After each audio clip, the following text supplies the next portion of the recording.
Amada Iglesia, muy buenas tardes, bienvenidos. Bueno, estamos en nuestra clase de hoy, miércoles 9 de agosto de 2023. Durante casi 3 meses hemos venido hablando de este tema bien interesante, pero que tampoco se toca en la Iglesia a nivel de enseñanza o de predicación. En un sermón se toca muy poco el tema de los ángeles, pero para nosotros es bien interesante porque se han tejido muchos paradigmas alrededor de los ángeles, dándoles mm, unos atributos como los de Dios. Y la Biblia nos enseña claramente que no hay tal, que son seres creados, que están hechos para ministrar a Dios y a los hombres en la medida en que sea Dios mismo quien lo ordene, y que están mano a mano con nosotros en el desarrollo de la iglesia, en la vida cristiana, en el cumplimiento de la gran comisión y aún su parte en las naciones. Pues bien, hoy vamos a continuar con el tema de el destino de los ángeles.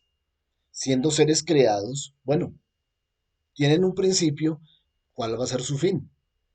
Quiero pues que hoy nos pongamos en situación, nos pongamos en la condición de alumnos de un salón, este es nuestro salón de clase, y vamos a estar muy, muy comprometidos con lo que Dios nos hable hoy. Les digo, estamos en clase, pues lo normal es que tengan sus cuadernos de apuntes, sus Biblias y sus ojos, sus oídos muy abiertos, su mente muy despejada para lo que hoy viene.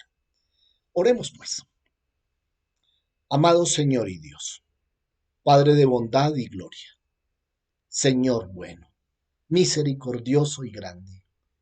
Qué bueno, Señor, poder estar hoy otra vez delante de ti, reunidos con la iglesia, en esto que tú ordenaste, cuando dijiste, escudriñad las escrituras, porque en ellas tienen la vida eterna. Pues, Señor, hoy tomamos tu palabra y en el espíritu de ella traemos a nuestra vida su mensaje, su enseñanza y todo aquello que nos lleva a crecer, a madurar y dar fruto. Padre del cielo, te doy gracias por cada uno de mis hermanos que se encuentra hoy en este salón de clases virtual. Gracias por la disposición de sus corazones, por conocer más de ti, por aprender de ti.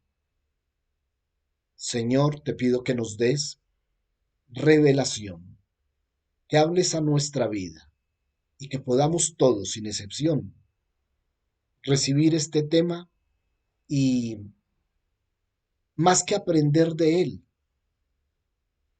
tener la capacidad de discernir esta enseñanza, transmitirla y vivir con base en este principio bíblico. Gracias, Señor. Gracias, mi amado Rey.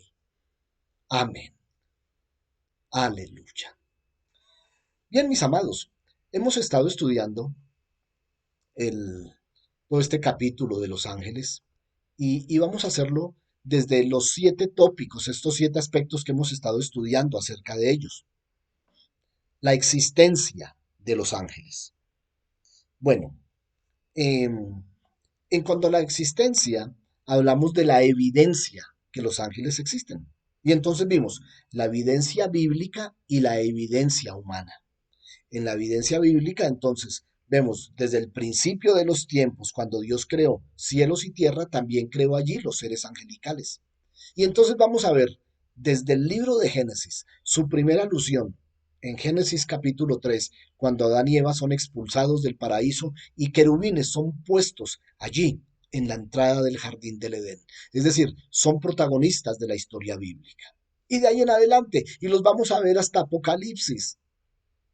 Los vamos a ver protagonizando el capítulo 12, el capítulo 16.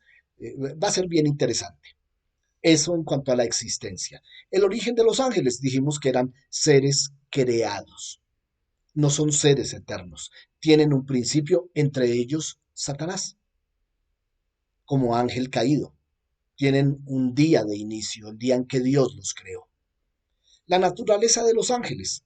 y entonces dijimos que su naturaleza es espiritual. No obstante, usan formas corporales para transmitir el mensaje o para cumplir el propósito de Dios, pero sin duda son seres espirituales. Esa vez hablamos de un paradigma, de una idea que viene flotando en la mente de las personas, de nuestros ancestros, que los seres amados nuestros, los ancianos, los cercanos que se mueren, se convierten en ángeles y entonces desde allí nos cuidan. No, no, no. Los ángeles fueron creados ángeles y siempre serán ángeles. Los seres humanos fuimos creados seres humanos y siempre seremos humanos. No hay una transición de humano a ángel ni nada de esto. La organización de los ángeles. Y entonces pudimos ver de cómo Dios ha establecido no una jerarquía, sino una división para efectos funcionales en el cielo y en la tierra. Y entonces tiene ángeles, arcángeles, serafines, querubines, y cada uno de ellos cumple funciones especiales, muy específicas. Unos ministrando en su adoración continua, otros cumpliendo los propósitos, y específicamente vamos a verlo cuando entremos ya en la lección de hoy. Eh, la morada de los ángeles. La palabra nos dice que ellos viven en el cielo. Cuando no están adorando o mientras están adorando, también están disponibles para lo que Dios en su momento los ocupe. Eh, creemos, no dice la palabra específicamente que cada ser humano tiene un ángel protector, pero sí sabemos que los hijos de Dios, redimidos, nacidos de nuevo, que estamos, nuestros nombres están escritos en el libro de la vida, tenemos un ángel que nos guarda, nos protege, eh, y bueno, finalmente no vive dentro de nosotros, y eso debe quedar claro cuando hablamos de la morada de los ángeles, viven en el cielo, pero no viven en los seres humanos. David lo escribió como que acampa a nuestro lado, a nuestro alrededor. No viven en nosotros vive el Espíritu Santo que es Dios. El ministerio de los ángeles, y en esto fue que dedicamos tanto tiempo, el servicio de los ángeles. ¿Para qué fueron creados? ¿A quién sirven? Y entonces vimos que sirven a Dios Padre, Hijo y Espíritu Santo. Sirven a la iglesia, sirven a los creyentes en particular, sirven a las naciones y en otras ocasiones traen juicio ordenado por Dios a las naciones. Lo vimos en Sodoma y Gomorra. Fueron ángeles los que estuvieron allí en aquella ocasión. Y hoy, entonces, vamos con el destino de los ángeles. ¿Qué va a pasar con ellos? Bueno, de esto vamos a ocuparnos de una manera bien interesante. Eh, para esto, y quiero llevarlos a una línea del tiempo, desde la eternidad pasada hasta la eternidad futura. Es decir, no puedo decir que del inicio al fin, porque la eternidad me sugiere que no hay principio ni fin. Pero para efectos de llevar una línea del tiempo, tomamos un punto de partida dentro de la eternidad cuando en Génesis 1:1 Dios dice, sea la luz. Y fue la luz. Y entonces allí crea los cielos y la tierra, el inicio, el Génesis, el Berechit, lo primero. Una vez hecho el planeta Tierra, una vez establecido el hombre creado en el planeta Tierra, Génesis 1 y 2, ya en el capítulo 3 vemos qué va a pasar con los ángeles. ¿Por qué? Porque ya sabemos, y aquí lo leímos, Ezequiel 28, Isaías 14, que un ángel de esos creados, llegó a envanecerse y a asumir llegar a la posición de Dios.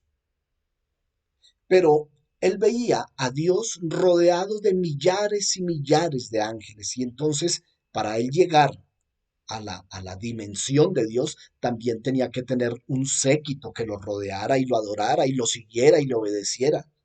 Y entonces logró llamar la atención, logró robar la atención y el corazón, o por lo menos la mente, la voluntad de esos ángeles, y los arrastró a la rebelión.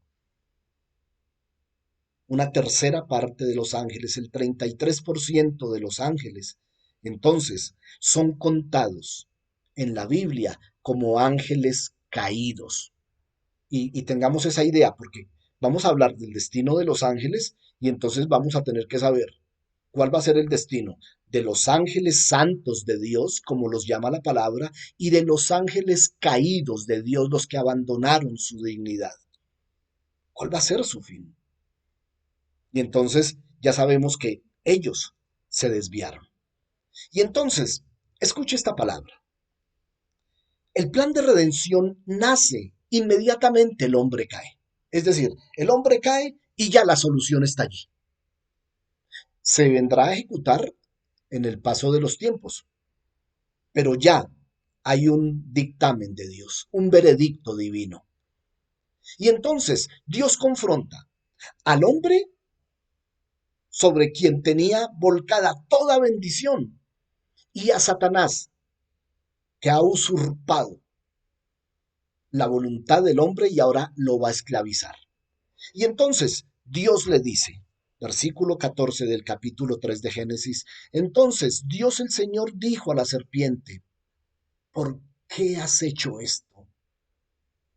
Y como lo hiciste, maldita serás entre todos los animales, domésticos o salvajes. Te arrastrarás sobre tu vientre, comerás polvo todos los días de tu vida. Y pondré enemistad entre ti y la mujer, entre tu simiente y la de ella. La simiente de la mujer te aplastará la cabeza y tú solo podrás herirle el talón. ¿De quién está hablando? De la simiente, de la descendencia de la mujer. Y entonces, desde ese momento, maldice a Satanás, le dice cuál va a ser su fin, usted va a ser espichado, usted va a perder, mientras que a la mujer le otorga la victoria a través del hijo de la mujer. Y desde ese momento se está refiriendo al plan de redención, a la persona de Jesucristo, a la obra de la cruz. Lo veremos concreto en Colosenses capítulo 2. Y de allí parte. Luego, en el mismo Génesis, después de hablar de las genealogías, después de hablar de lo que pasó con Caín y Abel, luego de la línea de sucesión de Set, que comienza en Set, pasa por Cainán, Mahaleel, Enos, Matusalén, y llega a Taré. Y de Taré pasa a Abraham. Y entonces Abraham lo llama en el capítulo 12 y le dice, ven a la tierra que te mostraré y haré de ti una gran nación, y en ti serán benditas todas las familias de la tierra. Capítulo 12. Le anuncia como el título, pero en el capítulo 22, en la famosa Águeda, recuerden que la Águeda se conoce como el acto del sacrificio de Abraham, de su hijo Isaac.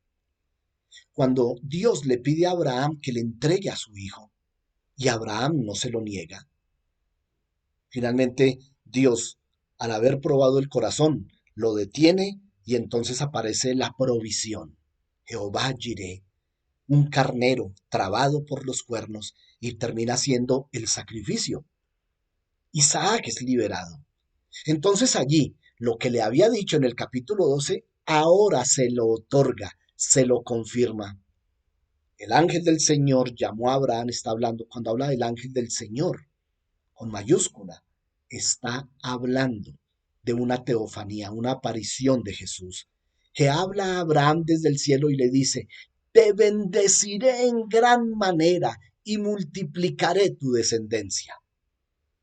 Puesto que me has obedecido, por medio de tu descendencia serán bendecidas todas las naciones de la tierra. Y entonces, esto es un golpe muy duro para Satanás, que ya ha sido enviado a esta tierra. Amados, la tierra ha sido un campo de batalla desde ese tiempo, por una razón. La palabra para Satanás y sus huestes de maldad es de maldición. Y ahora Dios le está diciendo a aquellos que él quería robarse, ganarse, les está diciendo benditos por la obra del Hijo de la mujer. Y entonces el diablo en ese momento entra en un instante en el que dice, ¿cómo así? Yo en maldición y el ser humano en bendición. Y entonces establece desde ese momento, ya lo viene haciendo con Caín y Abel, ya lo viene haciendo con la raza humana, con lo que pasó con Caín, ya lo viene haciendo en la Torre de Babel, pero en este momento establece un orden estratégico para atacar la raza humana, para atacar al ser humano, pero a una raza en especial, a los judíos, a Israel, el pueblo elegido. ¿Por qué? Porque sabe, si se lo dice a Abraham, que es el padre de todos los hebreos, le dice que en él, en la descendencia de él, que es la descendencia de la mujer, van a ser benditas las familias de la tierra y uno de sus descendientes le va a espichar la cabeza, arremete contra los judíos. Es decir, él va a querer que no nazca ese hijo, esa simiente de la mujer que le espiche la cabeza. Además es el pueblo elegido. Y entonces ya hay una enemistad tácita. Y entonces vemos el proceso del Génesis hasta llegar a partir de Abraham, Isaac y Jacob, establecer 12 tribus que se establecen en Canaán. Y por la cuestión del hambre de los tiempos de José, van a parar a Egipto. Y allá están 400 años. Y entonces Satanás asume, mientras estén esclavizados en Egipto, aquí no van a poder hacer nada. Pero viene el plan de liberación de Dios, que tipifica, recuerden, la, la, la libertad de la esclavitud de Egipto, tipifica la redención de la raza humana. Recuerden cómo fue. Ellos salen de Egipto en Éxodo 12 por la Pascua. Un cordero inocente. La sangre de ese cordero es la señal de que la muerte no podrá contra ellos. Y, y yo puedo pensar que Satanás tenga el discernimiento para entender, y esto que está pasando aquí con un cordero y untar la sangre en las puertas va a trascender. No sé si tenía la capacidad de discernir eso, porque él no es omnisciente, él no lo sabe todo. Pero entonces establece que va a empezar a atacar allí. Y lo primero que hace, lo vemos en Éxodo 1, y es en la muerte de los niños de Israel desde que nazcan. Y entonces establece que desde las parteras que serán sus aliadas, todo niño que nazca de una mujer israelita debe morir. Y Dios preserva la vida a Moisés. Luego de llegar a Canaán y establecer el tiempo de los jueces, llega el tiempo de los reyes. Y en el tiempo de los reyes, ahora Dios le da más claridad al hombre, pero Satanás también lo oye, Satanás también está allí, Satanás lo entiende, porque le dice que será de la casa de David, de la simiente de David, que van a ser el rey, el que tendrá un trono eterno. Y entonces dirá, este será el que me va a aplastar la cabeza, hay que atacar, hay que atacar a la casa de David. Y las situaciones que vive David, muchas de ellas son consecuencia de su vida. Pero créanme, allí estaba Satanás atacando esa casa, de donde vendría el Redentor, el que le vencería. y eso lo conocemos como el pacto davídico.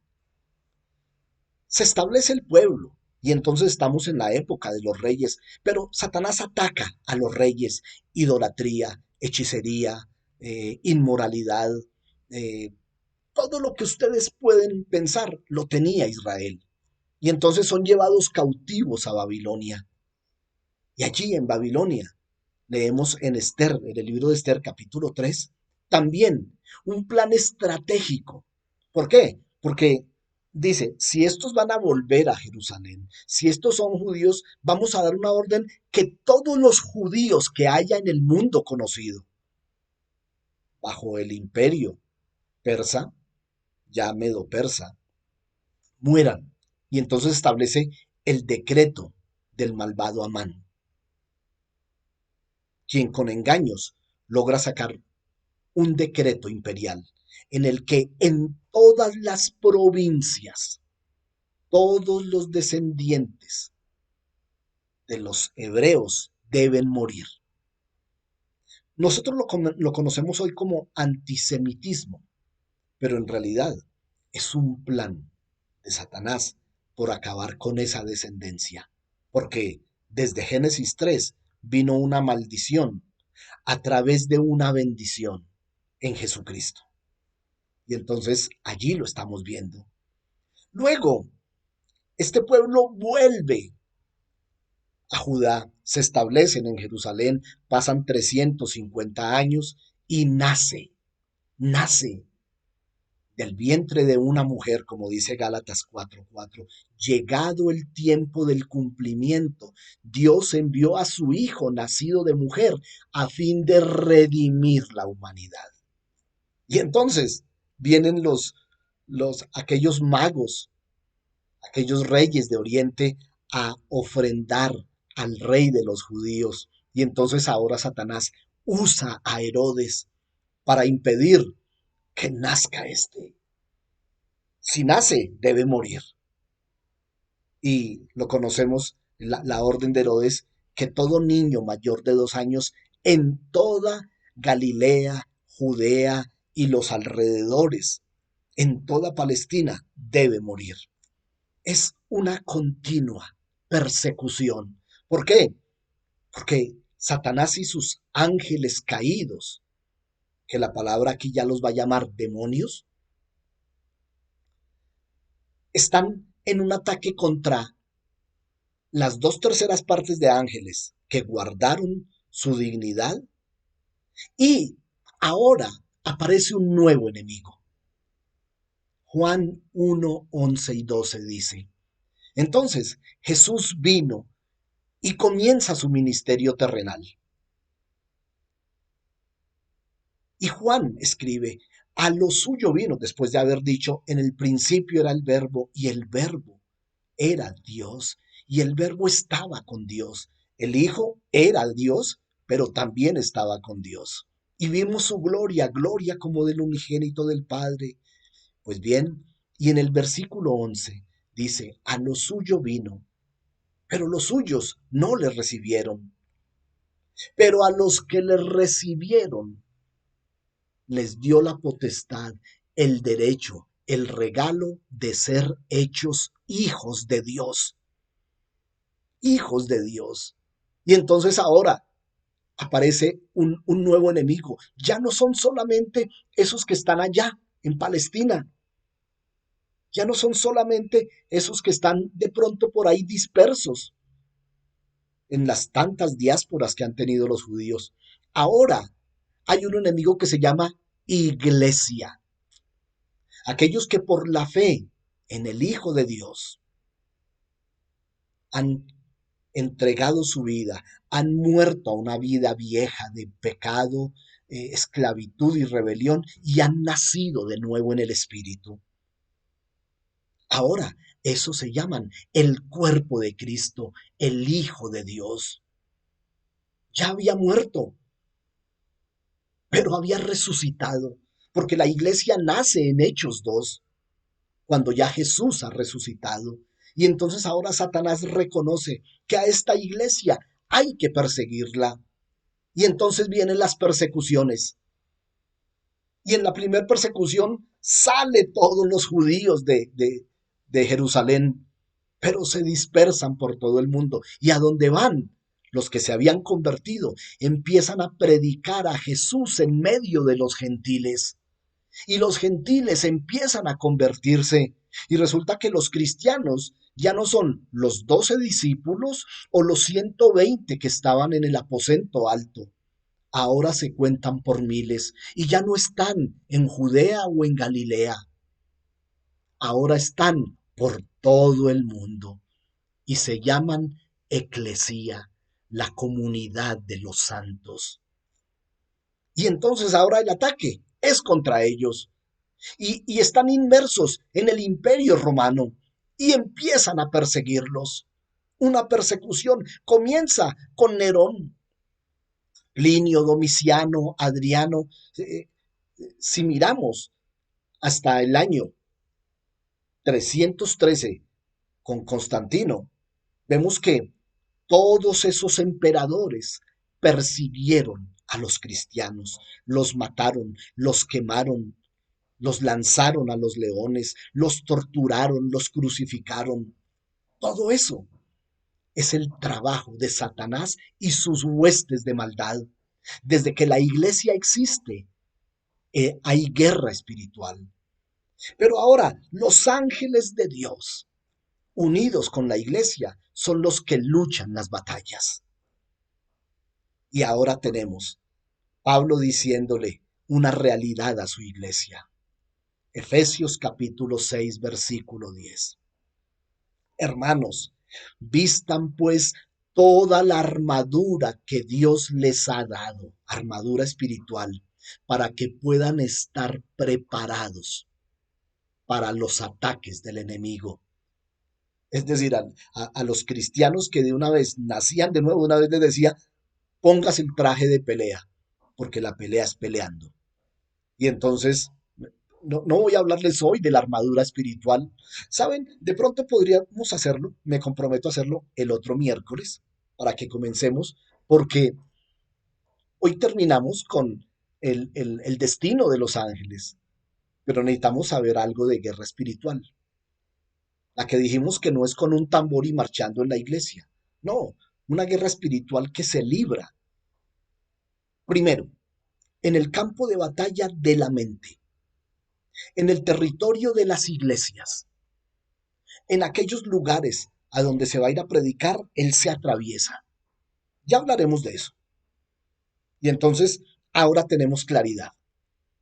Claridad acerca de los ángeles. Ángeles de Dios que cumplen órdenes de Dios, que ministran en la presencia de Dios y sirven a su iglesia, ahora tienen un destino. Pero esos ángeles caídos, esa tercera parte de ángeles caídos y Satanás, también tienen un destino. Y el destino es terrible porque ya fueron vencidos por la simiente de la mujer que les pichó la cabeza. Lo destruyó. ¿Él fue herido en el talón? Claro que sí. Y si no, mire a la cruz. El Hijo de Dios tuvo que soportar eso.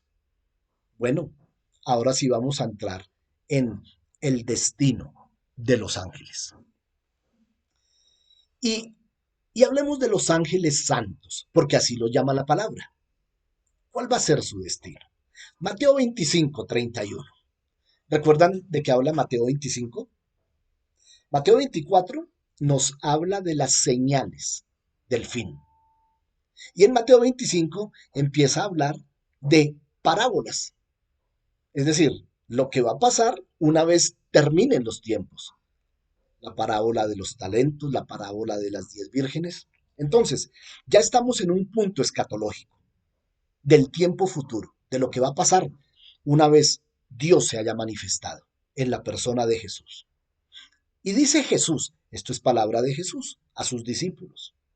Cuando el Hijo del Hombre venga en su gloria, ¿de quién está hablando? De Jesús retornando en las nubes. Cuando venga en gloria y todos los ángeles santos con él, entonces se sentará en su trono de gloria y serán reunidas delante de él todas las naciones y apartarán los unos de los otros, como aparta el pastor ovejas a un lado y cabritos al otro. ¿Le quieren poner nombre? Juicio divino, juicio eterno. Y entonces, no voy a hablar hoy de los 7 juicios, no, no, no, porque no voy a hablar del juicio del trono blanco, no, no, no, voy a hablar de el destino de los ángeles. Y entonces, ¿qué va a pasar con los ángeles? Que estarán, como están hoy, sirviendo al Señor en su presencia, lo seguirán haciendo eternamente. Esos ángeles santos. Allí harán parte del juicio, poniendo al lado los redimidos de quienes no lo son. Marcos 8, palabra de Jesús, verso 38. Porque el que se avergonzare de mí y de mis palabras en esta generación adúltera y pecadora, amados, no estaba hablando de el primer siglo, estaba hablando de todo el tiempo hasta que Él venga. Es decir, estamos todavía en esta generación adúltera y pecadora. El que se avergüence de Él, pues el Hijo del Hombre, como lo llama Marcos, ¿lo recuerdan? Cuando el Hijo del Hombre ve que alguien se avergüenza de Él, entonces Él también se va a avergonzar de esas personas. ¿Cuándo será eso? Cuando venga en gloria junto con los santos ángeles. Allí los conoceremos. ¿Por qué?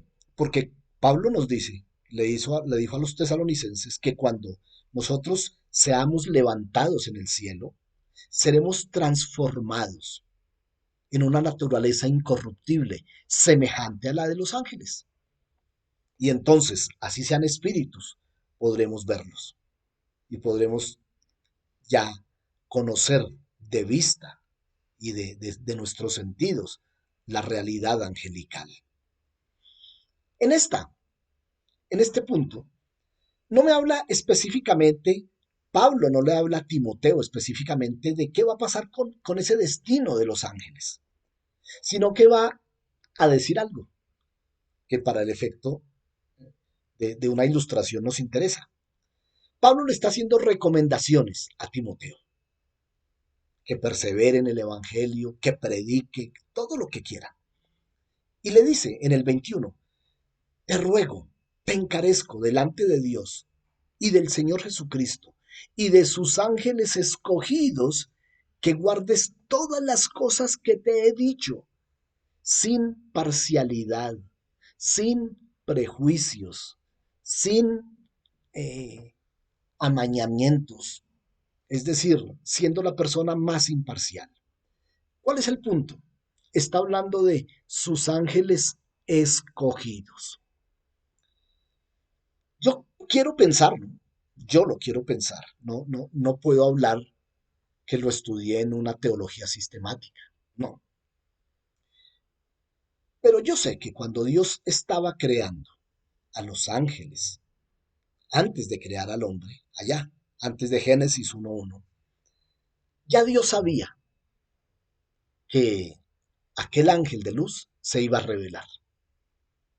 Y también sabía que millares de ellos, la tercera parte, se iba a revelar y se iban a ir con él. No iban a ser el problema. Satanás no es un problema para Dios. Nosotros somos el problema para Satanás. Pero él ya tenía escogidos quiénes eran los que iban a ser sus santos, tanto para el ministerio, mientras la raza humana estuviera aquí, antes de ser llevada a su morada eterna, como para los que, habiendo caído, tendrían también su destino. Él ya sabía que eso iba a pasar y entonces ya tenía los suyos. Y ya sabemos, el destino de estos cuál será. Allá nos veremos. Estaremos en la presencia de Dios, compartiendo, no compartiendo su gloria, sino viendo su gloria. Amén. Bueno, vamos ahora a ver el destino de los ángeles caídos. En el mismo episodio de Mateo 25, cuando en el 31 dice que cuando el Hijo del Hombre venga en su gloria con sus santos ángeles, entonces sus ángeles pondrán a un lado los que Jesús le indique, ovejas y cabritos. Pero en el versículo 41, mire lo que dice. Luego el rey, que está juzgando, que está sentado en su trono de juicio, habrá bendecido a los de la derecha en el versículo 40. Ahora se dirigirá a los de la izquierda y les dirá, fuera de aquí, ustedes, malditos, al fuego eterno que ha sido preparado desde el principio de los tiempos para el diablo y sus ángeles caídos, a quienes ya los llama demonios. Para el diablo y sus demonios. ¿Cuál es el destino de ellos? Fuego eterno, preparado por Dios. ¿Por qué? Porque aquí refuerza lo que dijo en en Génesis capítulo 3. Maldito serás. Y con él todos los que le siguieron. Es decir, es maldito desde el inicio hasta el fin. Segunda de Pedro, capítulo 2, verso 4. Pueden leer todo del 2 al 6.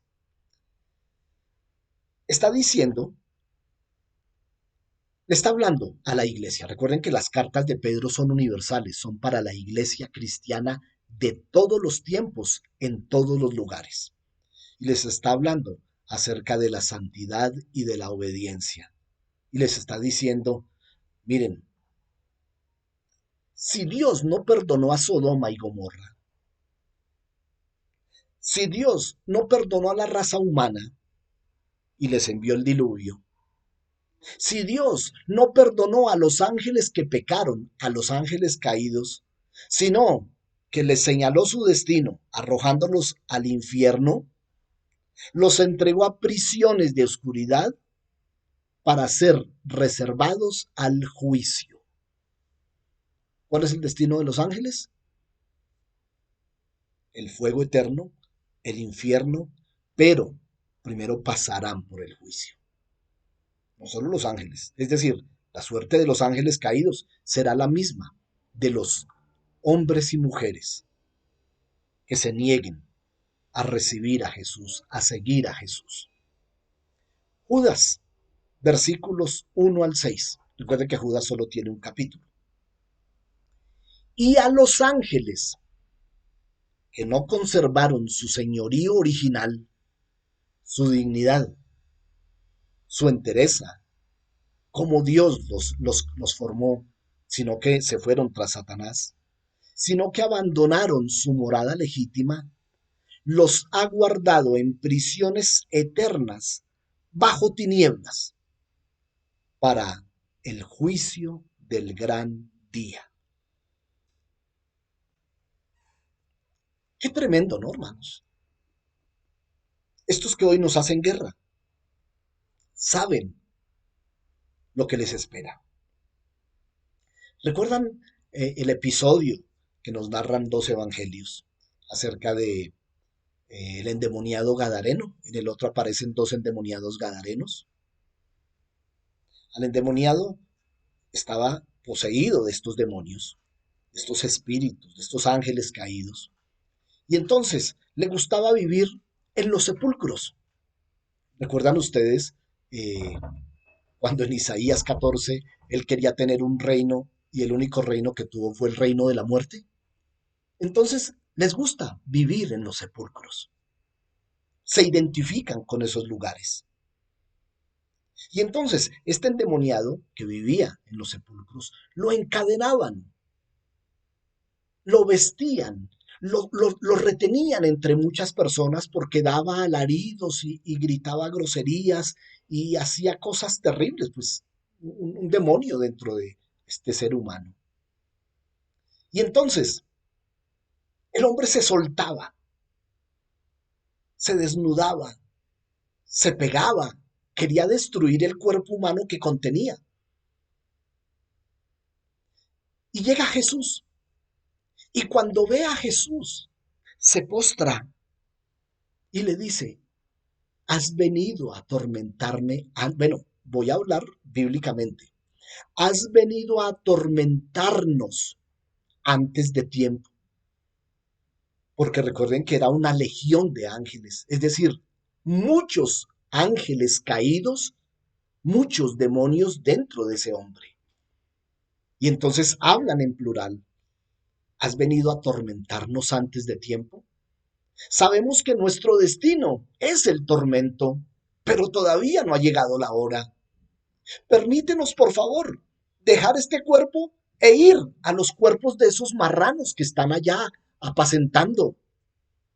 Recuerden que los marranos, los cerdos, eran animales impuros para los judíos. Y entonces Jesús les permite. Y ellos entran en esos cuerpos y se van por un despeñadero. Se matan, se suicidan. Y el hombre queda libre. Y dice que cuando volvió la gente, lo encontraron sentado, vestido y en su cabal juicio. ¿Por qué? Porque ya los ángeles caídos que estaban allí se fueron a su lugar, allá donde les corresponde, a la muerte, allá, lejos. Ellos conocen su final. Satanás conoce su final. Nosotros que creemos que el Señor está a la puerta, cuanto más Satanás, que sabe que su tiempo le está llegando. Cuanto más estos demonios que pueden decir, está llegando el tiempo de nuestro tormento. Ese, amados, es el destino de los ángeles caídos. Qué contraste con el destino de los ángeles santos, que estarán en la gloria de Dios, como lo estaremos nosotros. Qué contraste con nuestros seres amados, los cercanos a nosotros, familiares o amigos, compañeros, jefes, que también tendrán que pasar por el juicio y el fuego. Yo creo que en nuestras manos está. La pelea es peleando. Si no hemos asumido la gran comisión con la seriedad que se debe tener, meditémoslo hoy, pensando en el destino de los hombres, porque el destino de los hombres no será diferente al de los ángeles. Los redimidos, los santos, estaremos en la gloria, y los que rechazaron, los que no se unieron al cuerpo de Cristo, irán a condenación eterna. Que no sea por ignorancia, que no sea porque nadie les predicó. Amado, piensa un momento. Tú no tienes que ser Jesús mismo, no tienes que ser Juan el Bautista, no tienes que ser el gran predicador o evangelista. No, no, no, no, no, no. Seguramente te van a rechazar. Seguramente, si en medio de una celebración familiar, como pasaría en mi caso, rodeado de alcohol, palabrotas y cosas malas, si te paras a decir, un momento, quiero que sepan que en Jesucristo hay salvación, hay libertad, hay vida eterna. Ahora, digámoselo cuando todavía estén sobrios, ¿no? No esperen que se emborrachen, porque el borracho no admite. Llame a su familiar. Dígale, estoy orando por usted, por su salvación. ¿Cómo así? ¿Por qué necesito salvación? Así como le decían los fariseos a Jesús. ¿Y de qué voy a ser libre si soy hijo de Abraham? Ellos también tienen su justificación actual. Pero es tiempo, una llamada, un mensaje. Ahora, utilicemos las redes. Estoy orando por ti. Un día, todo el mundo irá al juicio. Estoy orando para que seas salvo Y seguramente detrás de ese mensaje, detrás de esa palabra, te lo aseguro, va a haber poder de Dios tocando corazones. Mis amados hermanos, qué bueno compartir esto. Y lo seguiremos haciendo. Es necesario insistir en la gran comisión. Amados, eh, este domingo 13 de agosto tenemos nuestra reunión presencial, domingo 8 de la mañana. Espero que aparten su tiempo, lleguen muy temprano. Yo quisiera, yo sueño con llegar un día. Nosotros llegamos con mi familia muy temprano, pero que podamos llegar y ya hay allí alguien esperando. O por lo menos lleguemos y abramos y cuadremos todo lo que hay que poner de logística y a las 7:30 ya 4, 5, 10, 20 de ustedes estén allí orando, preparando la atmósfera espiritual, diciéndole al Señor, aquí estoy. Domingo, 8 de la mañana. Por allí nos vemos, mis amados. Amados, una bendición en el nombre del Señor, un abrazo y que la paz de Dios sea con ustedes. Hasta el domingo.